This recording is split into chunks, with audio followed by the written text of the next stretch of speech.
Good evening, ladies and gentlemen. I warmly welcome each one of you present here for the 20th anniversary of PreSense and the 10th anniversary of Digital Journalist Association of India. So, as the first section of this event, so we have a panel discussion on the topic impact of AI on media. So, may I request the honorable panelist May I request the panelists to please come over and take your respective seats, please. So here with us today, we have Professor Sudarsan Padmanabhan, a professor from IIT Madras, a dual PhD degree holder, and most importantly, he is in the core committee of he's in the core advisory committee of AI assistance to the Union of India. So we have Mr. V. Prem Shanker, who's a senior executive editor of Puthiya Thalaimurai. He had been with PTI, he had been with India Today and most of the leading news agencies, and today he's in the broadcast agency. And he has been with the Prime Point Foundation for over 20 odd years. And so we have Sri D. Suresh Kumar, who's the Deputy Resident Editor of Hindu for Tamil Nadu, and he has been having an exponential work done in the field of education in his beat of education, and we're so glad that we could have him on with us. And we have Rahena Ameer, Mrs. Rahena Ameer, ma'am, and she has been the councillor for the London Corporation for 2 terms, and she's right now a member of London Chamber of Commerce, and she's got much more under her booty. So this is a very, very esteemed and very well researched and very experienced people with us for the discussion. So I, Priyadharshni Rahul, I'm the editor of PreSense and the president for Prime Point Foundation, who would take the honors to moderate this wonderful section. Thank you so much, and I hope you all enjoy it. So, so the panel discussion is going to be like there have been 3 rounds of questions that we ask, and like so they're not going to be ancillary questions to it. So like all 4 of you kind of 3 questions in a round, and then we get a conclusive remarks, and requesting the panelists to kind of keep your each answer less than about 2-3 minutes, so that we can take multiple discussion points as well. So to begin with, I think that I'll take up Mr. Prem. So Prem, you've been in the media for almost like 30 years now, and you've had a wonderful exposure right from the print to kind of media and broadcasting and all of it. And so you would have seen the transition of print without, media before internet, after internet, the internet takeover and stuff. So now you tell me, how do you see AI coming up in the scope of media? Yeah, very broad question. Thanks for that. Yeah. So, yeah, I have seen the transformation my own transformation from print to television to digital to regional television. The transformation has been interesting, and since I don't want to go too much into the past, let me stick with AI because that's the subject that we are on today. I can tell you from my own experience what we did in Puthiya Thalaimurai. Puthiya Thalaimurai, of course, as most of you know, is a very early adopter of most of the cutting-edge issues, or whether it's issues or whether it is techniques or whether it is journalistic practices or ethics. We certainly strive to be at the forefront of what we do, and that's how we looked at AI when it came. When the AI wave began to sweep. And at PT, we started off with an AI desk. We had a team that was trying to figure out how to incorporate artificial intelligence into day-to-day news without compromising on our ethical standards or our loyalty to the viewers. So we started off by looking at AI as a tool, and interestingly, I'll come to that later because I know I have to keep my answers short. I can tell you now that initially we started, as we set the AI desk and started feeding it with information and started working around it, we felt like we were working for AI. And not the other way around. It's not like the AI is working for us. And soon we sort of put that whole idea on hold because we thought we haven't understood this whole thing really well. We need to sort of pause here. There's no point just immediately having an AI desk, putting the best guy who understands this on the job and then putting a team for it. We paused that, and now we are using it in a very transparent yet very careful manner. I mean, as we go through the session, I will explain. I mean, I can tell you from our own experience why we become very cautious about what we do with AI. But as of now, we've disbanded the AI desk, and we have only, like I said, instead of we working for AI, we're trying to make AI work for us. And as we discuss further, I guess I'll explain it. So Prem started like a big question with a limited time, but we'll kind of learn much more from each of us. And so if I can call you DSK, that's how people call you very comfortably. And so you are with Hindu right now, and when it comes to reputed newspapers, majorly like Hindu, which is validated for the quality of data that you give. So how are you taking this AI? Because AI doesn't have a verification. So how do you actually cater this, and how is your team handling AI in media with print? So AI is like this. It's like your relative who lands up at your house without any notice and then rearranges the furniture, looks at you and says, "Why are you surprised?" So basically, we in the newsroom have to live with AI, and we need to know how to deal with AI today. It is disruptive, no doubt. But what AI can do is it can simplify process for you, but then you need the human mind to decide how to apply that particular result that the AI gives you, whether it's ChatGPT or Claude, whatever it is, so how it gives you. So at the Hindu, we have a separate data team that works. In fact, this is one of the few newspapers in the country where on a daily basis you have a deep dive on every topic backed by data properly. So only thing is AI can also hallucinate. So you throw numbers at it, it can come up with its own interpretation, and then it will give it. And that is where the editor's intelligence comes into play. So you need to judge whether this data is what I'm looking for, whether this aligns with the topic that I am looking for, and if I interpret it and apply it like this, whether this will fit the particular article. So that is where journalists who have a better understanding of the issue, their role comes into play. So sometimes it's easier, like you want to look at data of how courts have dealt with, say, POXO Act cases, then you just feed the data and it gives you an interpretation. And then once it gives you the interpretation, you can't merely say that, a particular state has the highest number of POXO Act or more crimes against children happen in that particular state, because you need to decide whether that particular state has reported that data. So it all depends on how the police register cases. There will be states where the police may not register the case at all. Therefore, the numbers in that particular state might be lower. And also, you need to interpret whether that is a large state. So how do you compare? So you can't compare Tamil Nadu with, say, a small state in the northeast of the country. So whether the large states with similar population fit into it, and whether they, this data applies to you to offer a proper interpretation. So that is how we do it. So we apply our mind to a feed that's given by data. What the AI does is, it simplifies the whole process. Earlier, you will have to go through 400, 500 pages of data to analyze it. Now you feed it into the system. It throws up a summary. And then you decide whether that summary actually fits in with the topic, and then you use your mind. So that's how we work with it. Thank you. Rahena ma'am, now it's to you. So now we have an international, perspective through you. And you've been in the field of education, in the field of healthcare, where technically AI is being extensively experimented.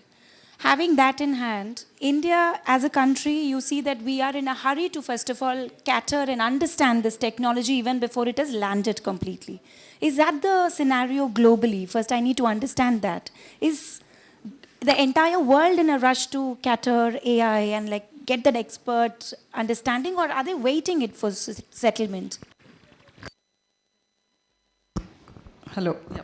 Good evening, everyone, and it's such a pleasure to be here, and thank you to the association for inviting me here, and always a pleasure with Sir Srinivasan and yourself, Priya. That's a very pertinent question that you've asked, and it was quite interesting to see different perspective of the specialist here. So I'm someone who's the odd one out here, not coming from that core media space.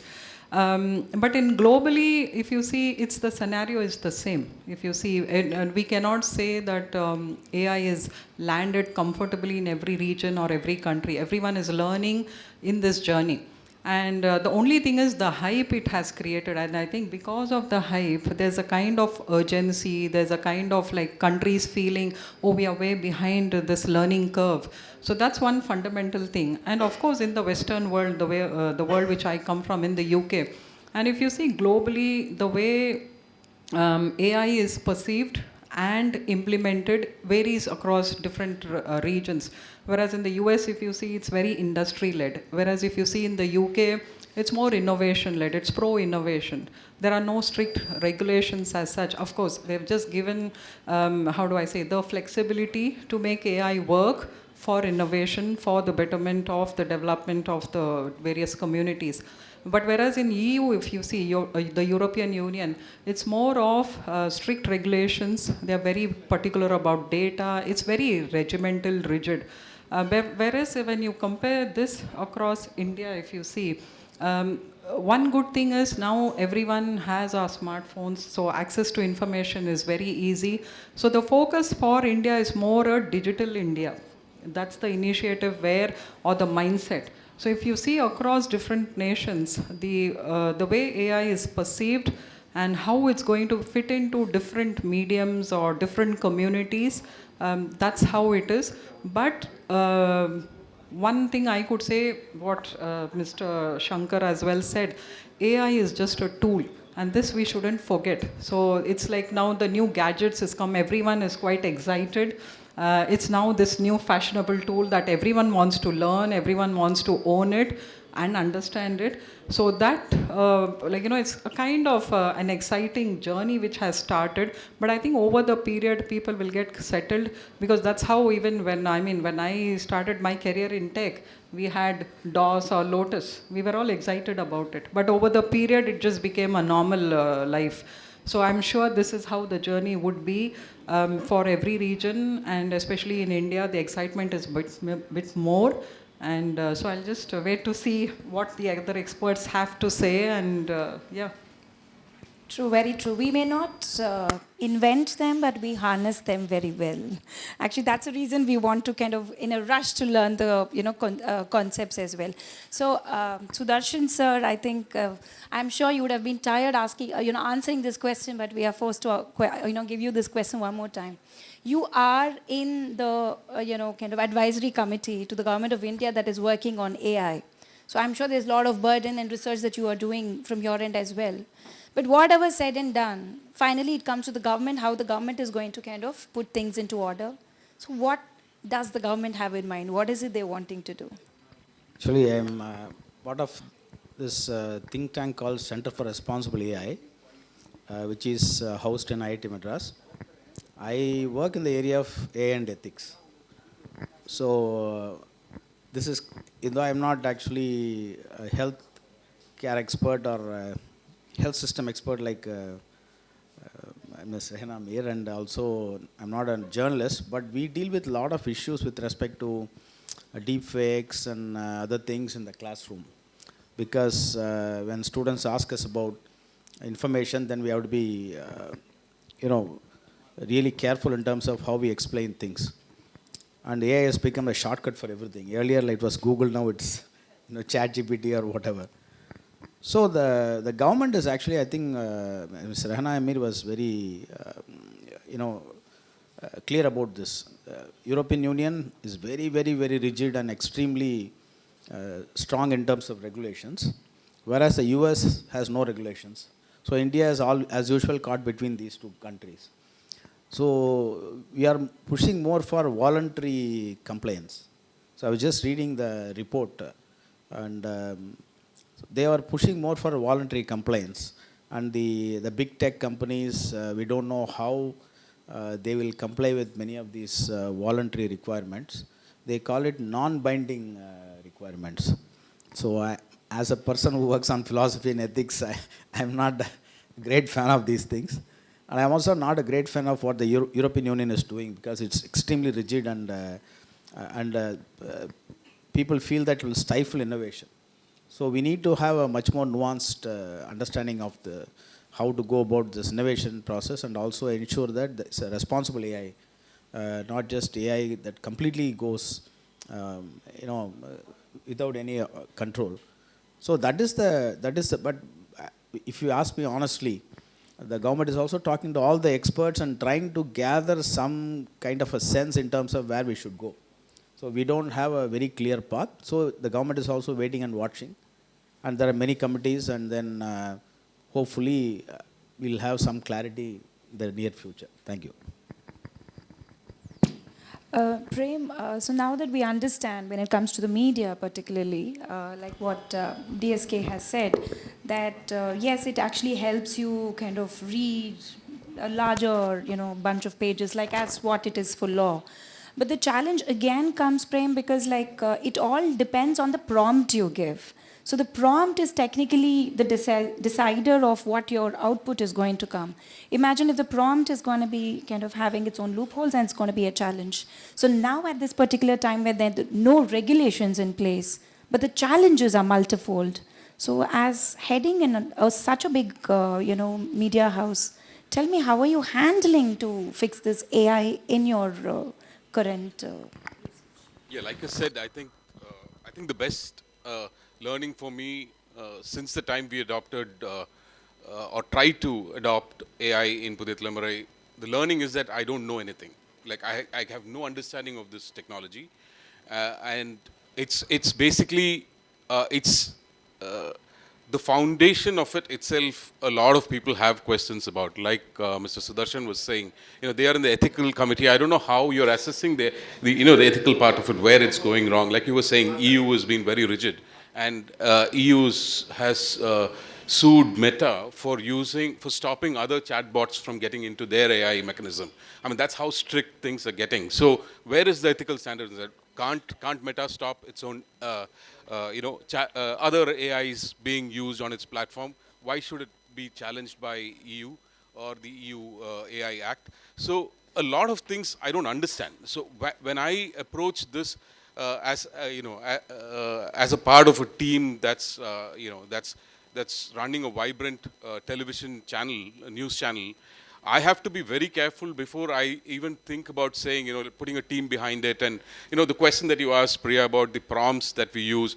And also, I think DSK briefly mentioned it about hallucination. Why we got scared of the AI team that we set up initially was when we started doing a bulletin with 100 news items. We called it the top speed 100 or something like that. We discontinued it, I think, about a month after its launch, because we were trying to use AI to bring that thing out. Because to put an entire team to work on 100 news items, which are, very localized, hyper-local events, like a temple festival or something, or, a small event that's happening in a district, which we cannot put too many resources on. We tried to crunch it and make it into small news items using ChatGPT, and we put it on to another desk, the real copy desk, which will eventually wet. So when we did that, in that process, what we found really scary was the fact that when there was one story about a minor crime that happened in a district, and it was a 3-line story. Some local criminal has been arrested for committing a crime, and he has been, further investigations are on. 3-line, typical small crime story. AI induced the sections that he was arrested under. AI started hallucinating, right? And we didn't want that, right? And suddenly luckily the desk was sharp. It called the reporter and said, these sections don't seem like these minor crime that you're talking about. So he said, I never gave the sections. So who introduced the sections? AI introduced it. And that was scary. And that's when we took a step back and we said, no, we're not going to get into this, because this has a whole lot of ethical and legal considerations that we need to take. So this is something that really scares us. And that's when we, all of us sat together, we took a call saying that maybe we are jumping onto the bandwagon too early. Let's first understand this whole thing. Let's start using it for like what DSK was saying, putting massive numbers into it and asking it to, sort of come up with simpler graphics or, image generation for a small graphic. These kind of things we are using, but we are definitely not going to go to AI and ask it to work on our editorial operations because we are definitely not convinced. So, I brought this book specifically because, it talks, it's by a journalist, Karen Howe. The book is called Empire of AI. And it's scary. The book begins with Sam Altman's sacking, So, yeah, the book opens very dramatically with the sacking of Sam Altman, the poster boy of OpenAI, the guy who, sort of was the brain behind AI, so to say.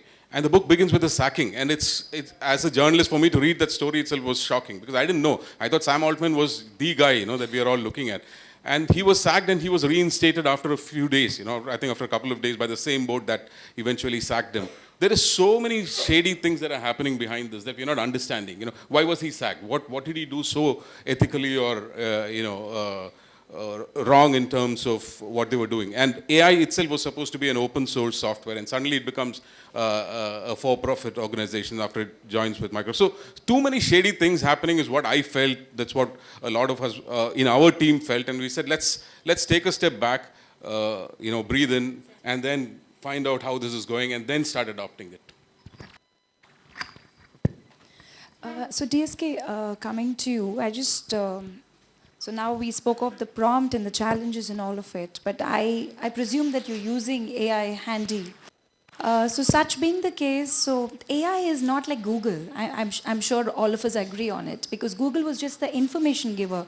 AI is the information itself, so it does rest of it. So as a journalist, what do you think are the threats with AI, and what do you think are the advantages with AI? Yeah.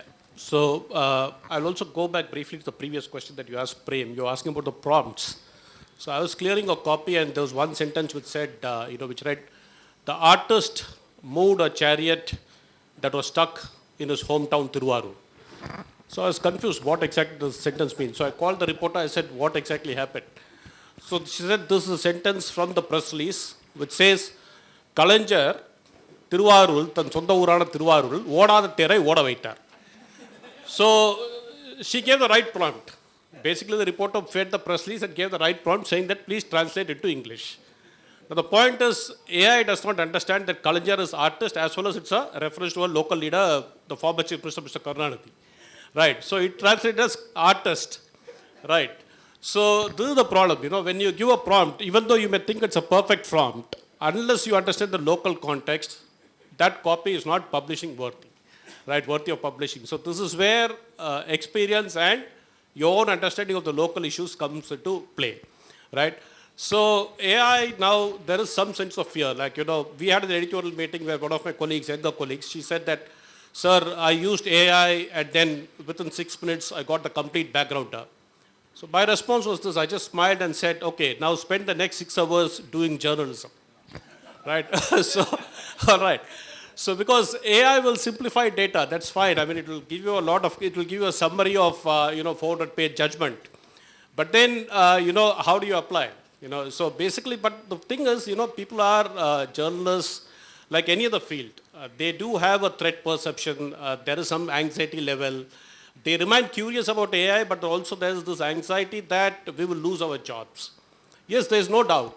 Today AI, one of the biggest threats is it will take away certain jobs, just like our computers took away jobs. And then earlier, if, for instance, Mr. J. Venkatesan is here, in their days when they had to come into journalism, you had to qualify in typewriting and, shorthand.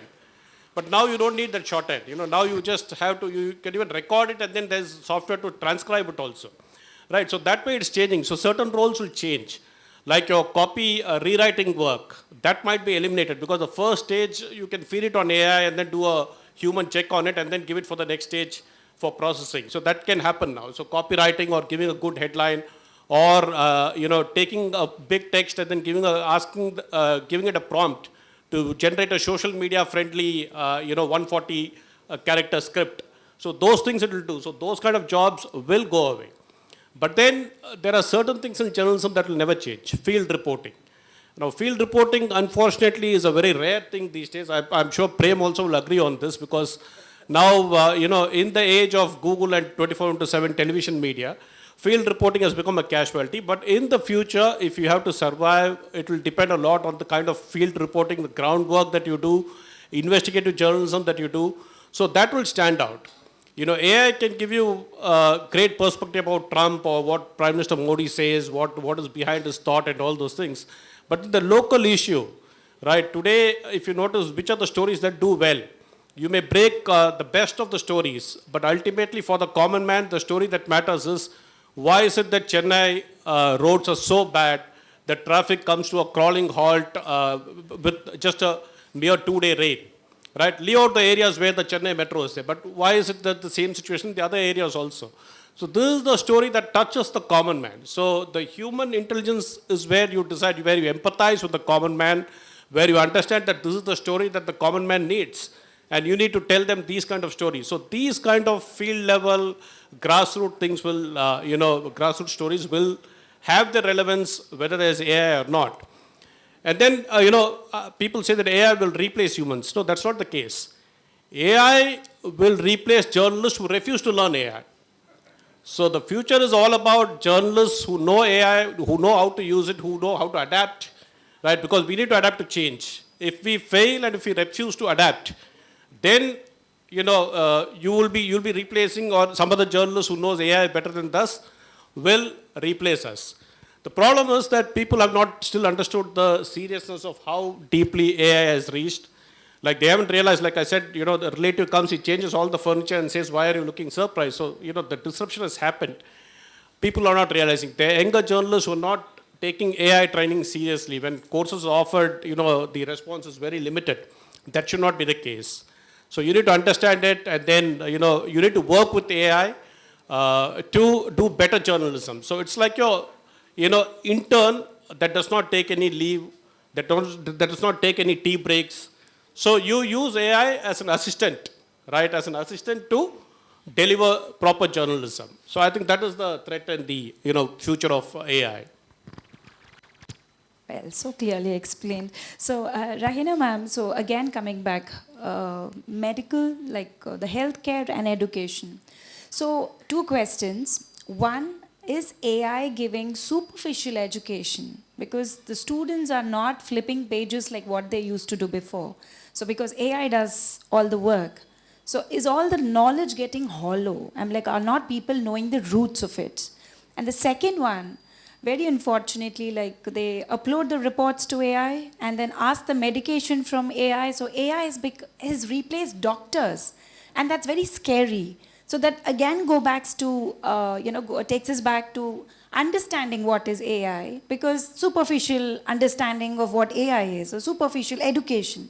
So this is like a niche for itself. So what do you want to tell? A very interesting and important question. So perhaps maybe as an answer to both your questions, I would say the first step is how AI is used to create something and then deliver something and then apply it in a contextual format, or how it is conceptualized. So that's the fundamental point. Be it in any industry, AI has to function in that way. Now, coming to education, I definitely take your point. Of course, I do take it in 2 sides of the coin. One, if you see hollow information, again, it depends on what context you are giving the prompt and what's the level of information it gives. But equally, having said that, the other side is it does give a deeper research and analysis, because AI is nothing but data. So how are we going to slice and dice the data? How are we going to use it in the context that we want to use? So in that way, it depends on what's the objective of why I'm going to use AI, and how much of the information or knowledge I'm going to achieve from that prompt or that information that AI gives. So definitely, in my perspective, someone coming from a tech background last 30 years, AI definitely especially for the current generation. I mean, when we were young, we never used calculators. We were forced to calculate with like pen and paper or mentally. So that's something is lacking now in the current generation, and that sort of critical thinking, problem solving, decision making, that's significantly reduced. So in that way, I would definitely agree with you as a hollow sort of an approach. But however, I think it's the onus on the policy makers, how you're going to make these things understandable and not forgetting the human intelligence. With regards to healthcare, healthcare is a very data-driven industry as such. The good thing with AI is it's not definitely going to replace doctors. See, the very fundamental of a medical professional is compassion, empathy. That's something AI would never replace that. Again, it's a myth that AI is going to replace our doctors. See, medical field as such is purely gold standards, where you have numbers, then you decide, you do research, and then you publish something, and then you go apply on a population. So here, the more the data we get about a human aspect, there either the physiological or functional, behavioral, lifestyle, that gives a much more precision way, because now AI is getting into the mode of personalized treatment. Because earlier we used to do one size fits all. But I think now with AI, with data, using it in a positive way, of course using the gold standards, where now we are able to understand the human body much better. So with that, makes the clinical decisions much more efficient, much more error-free, because if you see the world population, majority of the deaths, the primary reason is because of incorrect diagnosis or treatment. So that's going to be a fundamental game changer to reduce medical legal issues or medical errors in the healthcare perspective. And we should never forget that again, the way healthcare has to be perceived is it's just a tool. It's just a machine to slice and dice your data to give you a much more quantitative analysis rather than contextual or emotional, so those sort of things. And but I'm sure with governance, with policy, there would be more refinement, because even in healthcare, the dark side is, so once a person's full profile of their health data is got, it can be manipulated in different ways. So that's the scary part. So the good part is better analysis, better treatment plans, and better control of your health.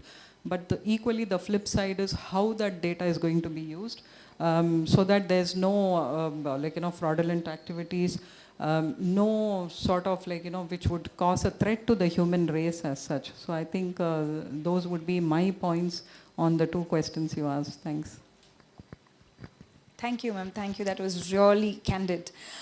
So now coming to our favorite subject, which is ethics. So see, technically, when we kind of invented knife, I think that's when we had this fear of ethical practice of it. But when kind of internet had come into space, we never spoke of ethical practice of internet. But yeah, there were forgeries and misuse of it. But it was not ethical practice. But when AI had come, there's this pop-up of ethical practice. Because it is as good as invention of a knife that we had some centuries before. So having that in mind, so today we are struggling to do a synergy between ethical practice and AI. Like AI, extremely non-ethical. And we are trying to get ethics into it. So how are you going to get the synergy come and stick at one single point? So it's a very good question, because see, academically speaking, we can handle these things because it's at the realm of ideas. But only when it comes to application and practice, it becomes a challenge. For example, many of the discussions that happen on this panel, your question also, we look at AI in a kind of a very general sense. We don't look at the business practice and the technical side of things. The problem happens only in the business practice. Because whether it's healthcare, and sir is here, you are also a lawyer. So you know now many of the juniors, they just put it in the chat GPT and the draft is ready. So, and that is not how you do law, right? You have to read tons of books and then pour over cases, and then that's actually Prem Shanker was a very nice example that he gave. This is happening in the classes, this is happening everywhere. And the big techs and the ed tech companies and health tech companies are actually cashing in on these things. Some of the things that Mr. Rahena Ameer also flagged. Because the ethics actually, the problem happens from the business side, mostly. Yes, it happens the research side as well, Managa sir. Research side as well, but it is less because the controls are much, the peer reviews and the peer controls are very high. But when it goes to the business, in America they call it snake oil salesman, right? You can sell anything. So there was a very interesting video I saw from UK and some Marshall show or something where one of the teachers talks about edtech vis-a-vis learning about AI and AI research, deep tech research and all those things, vis-a-vis making education into a kind of edu-tech project. So we need to distinguish between, for example, legal, business of law, business of medicine, business of journalism, and what happens in the field of journalism, the field of AI or technology or healthcare. These are two different things. And interestingly, the businesses don't want ethical questions to pop up. Whether it is Silicon Valley or anywhere in India, they don't want the... So actually, in one of my unguarded moments, I called many of these policies as of the business, by the business, for the business. And I got, brickbats for that. So, but anyway, I work on philosophy, so I have to be candid about these things. So it's, most of these policies in the healthcare space and many of these space are driven by the companies. That is where the ethical issues are really popping up. So I just want the clarity. How are we going to take the synergy happen, AI and ethics? Which point? I'm like, it's very difficult to take ethics into AI because AI is completely technical and ethics is completely human. I'm like, it's so philosophical. It's once again actually a very good question because there are some philosophical questions that Prem Shanker also asked. See, actually, this question itself is, created by the business complex. So actually, in reality, it's same ethics, same injuries, same harm principle, everything applies. But the thing is that they have created a hallucination that it is not the case. I'm attending another panel. There was a panel in IIT almost 4 years ago, 5 years ago. I was on a panel with almost everybody from the business side. They say you need to have a new ethics. I said, why? So they were not able to answer because the business techs, that's why if you look at America and many of the places where the think tanks work on ethics and AI, they are very clear. So what they say is that the ethics should be baked into the technology.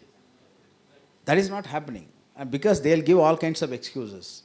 All these efficiency issues are also business issues. These are not really... They create this maya that ethics cannot handle AI, but that is never the case. That is a maya actually. Very true. Like what we say is ethics cannot be in politics, but eventually the politics itself was an outcome of ethics. So we had kingship, which was ethical practice. So politics has to be in ethics because it started from there. So Prem, so now we've spoken of a lot of, the gray side, the black side, the back side of AI. So, and we've kind of given a good fear to most of the younger generation here. So please do tell me, how could somebody harness AI to do better and, be equipped so that they kind of do journalism better and grow good in their profession? Okay. Yeah, that's a very positive question. I wish I had a positive answer to that. But again, it all goes back to one simple thing that how much we understand this technology, that much better it would be to use it as a tool. There's this Jewish Professor Yuval Noah Harari who keeps talking about this. I think many people don't like him also. But he keeps saying that AI is not a tool, it's an agent. Like, he says, a phone is a tool, anything else is a tool. But AI can think for itself, or AGI, generative AI, can think for itself. And there's a problem there in the sense that if it starts making decisions for you, where are you, I mean, who are you to even stand there and say this is ethically wrong, or, I need to bring in this regulation when it's too long. So I think we are at the right time right now to build the right regulations, to sort of prune it wherever we can. I know there are tech people like Venkat sitting in the crowd. I mean, these are the guys who should probably work on or give us directions as to how we can ensure that we're not going too far ahead in this game. We need to, to answer your question, how can it be used positively? Yeah, let's use it only as a tool and not as something that can generate. Quickly, I'll tell you an interesting incident that happened in Italy. They launched a paper, Il Foglio it was called, I think somewhere around March this year. It was a completely AI-generated newspaper. They came out with like a print paper, a broadsheet, I think some 4 or 6 pages they had, and it was completely AI-generated. The stories, AI would pick up the stories, AI would design the layout, AI would put out the headline, and eventually it will come out as a print newspaper. In Italy, they tried this. And Il Foglio is a historic, it's an old newspaper. They said, we are going to adopt to AI and see how it works. Guardian, which wrote a story about this newspaper, said a lot of things about it, and towards the end it says, it was a fairly good newspaper, it didn't have grammatical errors, obviously, it's AI. So, and the last line was more interesting. It said, the entire paper did not quote a single human being, okay? So somewhere AI doesn't like humans, I guess. I don't know. So we have to be very, very, very careful as to entering this territory. And I think I can't stress this enough that we have to probably start it. And as media people, I think me, DSK, have the responsibility to ensure that there are more AI-related news items in the newspapers. Like we read about civic issues, like we read about other issues, social issues. We need to start talking about AI more often and understand where we are going with this. Like Sudarshan was saying, the government is in a wait and watch mode. But that doesn't mean that internally we are not getting more and more aware of it. The moment DeepSeek was introduced, there was a flurry of activity. Everybody wanted to have a DeepSeek of their own, But is that race justified? Do we really need to be in that race is something that we need to ask ourselves. Wonderful. So DSK, I'm asking you the same question again, because see, time and again what comes down is like you should know how to use the tool. So again comes to the ethical practice, which I asked sir as well. So how would you think ethical practices with AI can happen in journalism, and with your closing remarks so that we are running short?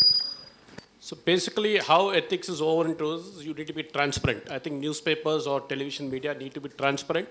They need to inform the audience or the readers that we have used AI in this particular context.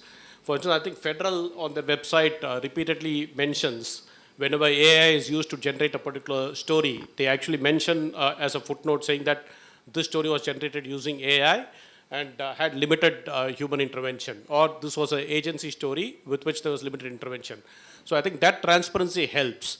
You need to, people also have to have confidence, because unfortunately today what is happening is the trust that the people have in the YouTube ecosystem, they don't have in the legacy media. That's very disturbing actually, because if you look at the legacy media, there's a proper structure. There is an editor, there's a newspaper owner, there's a full team that's working. So if you actually publish something that is not factual, the reader can actually write to your editor and make you accountable, which is not possible in the one-man YouTube channel.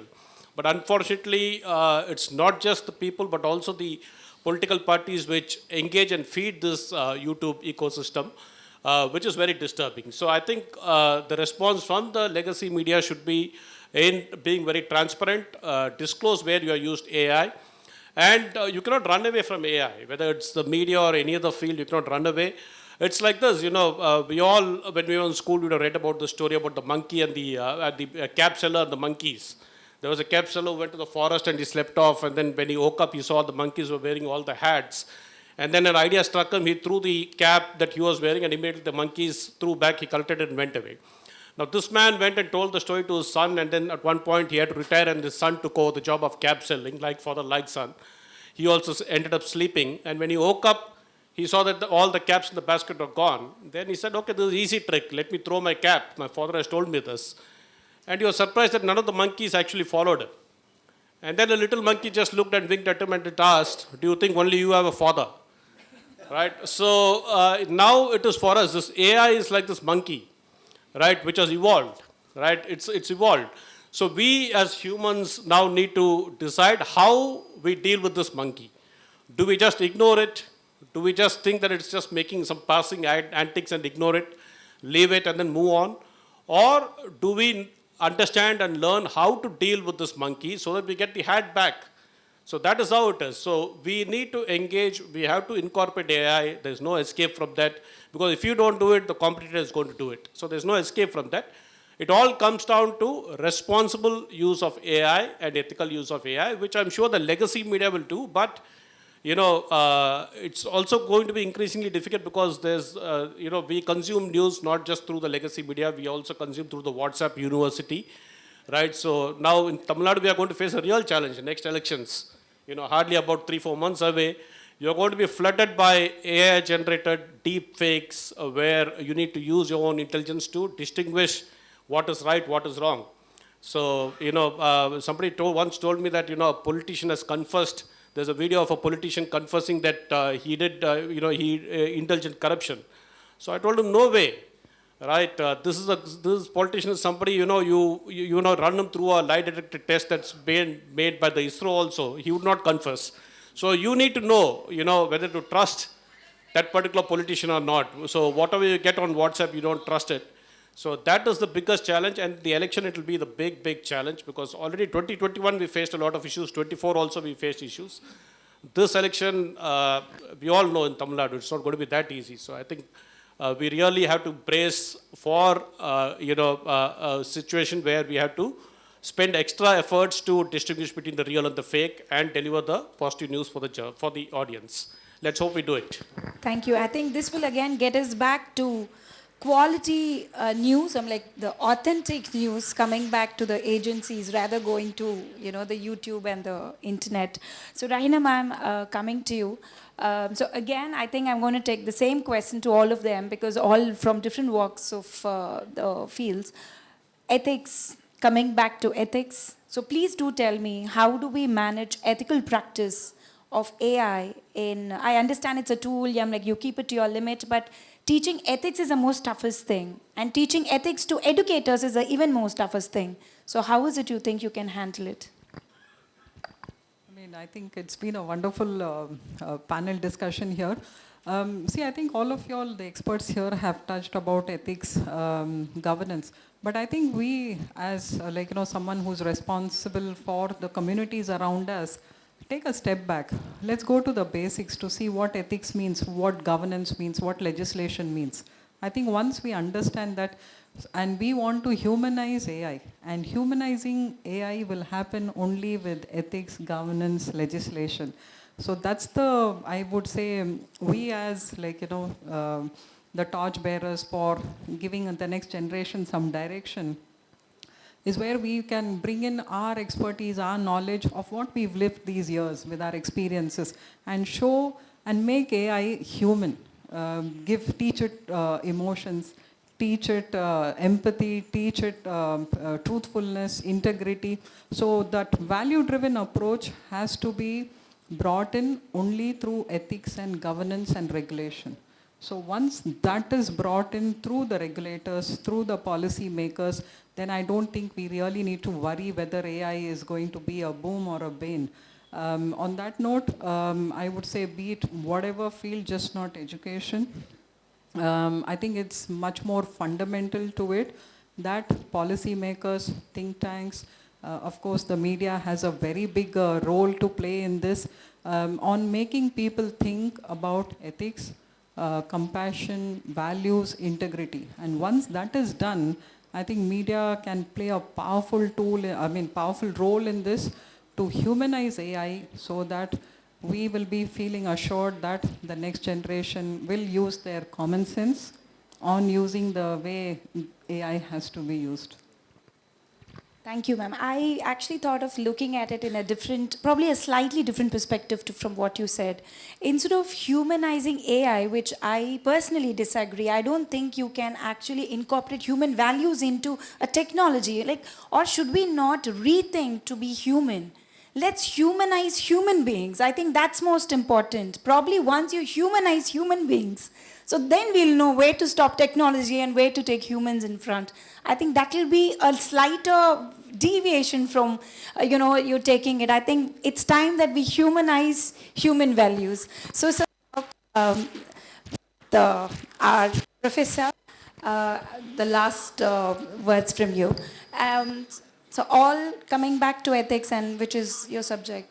So do you think it's easy to teach ethics? Can ethics be taught? Or if yes, where does it start? Does it start from home? Where? Where do we get ethics? Actually, it's very tough to teach ethics. I teach ethics to 600, 700 BTech students who have already gotten a job. They're earning more than I do. And teaching them ethics is actually it's a very difficult task. But then they go to various places and come back after 10 years, then they realize the importance of ethics. Because ethics is not just lessons, it's about the process. No? As Rahena Ameer also mentioned, that it is about governance. Governance is a process. And if you think about value system, it's a process. Law is a process. Means journalism is a process. The problem is that AI gives a shortcut to, it's a heuristic tool, right? Because from point A to point B, which is the shortest way possible. But that will not work all the time. So, but the technology always advances faster than the regulations. So there is this lag. So once we kind of, as Madam also mentioned, we need to use common sense, we need to use basic human values, ethical principles. That is always the foundation. You know, the foundation of law is logic and ethics. Okay. Therefore, we have the foundations of logic, ethics and law.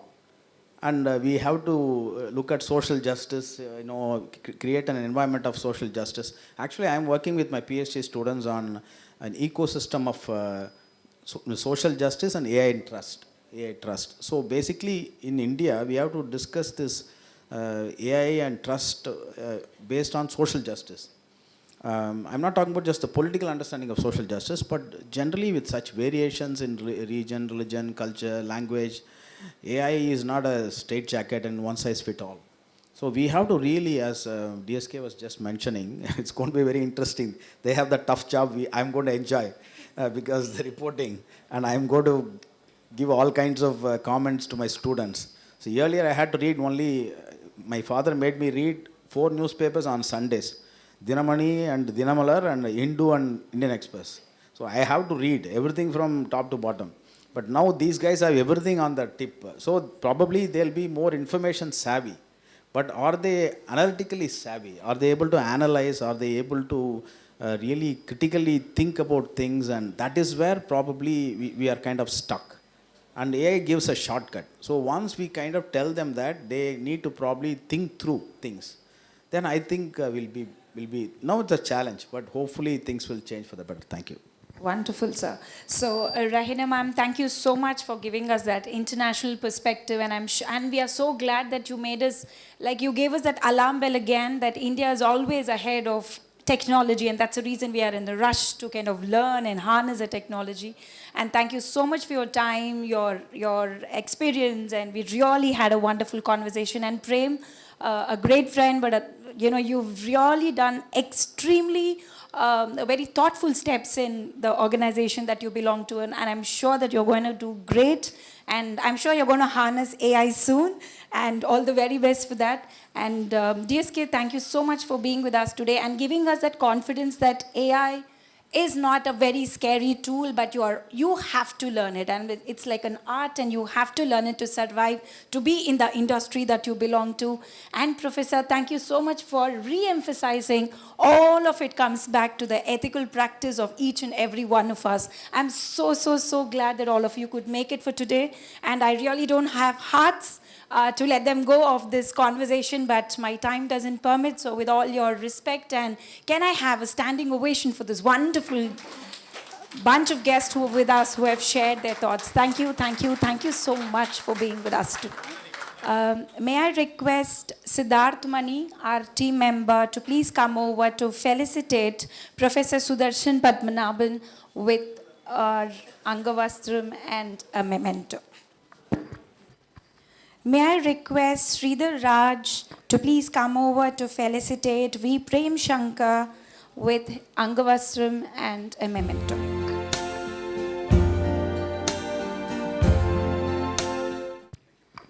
May I request Lokesh to please come over to felicitate DSK with an Angavastram and a memento.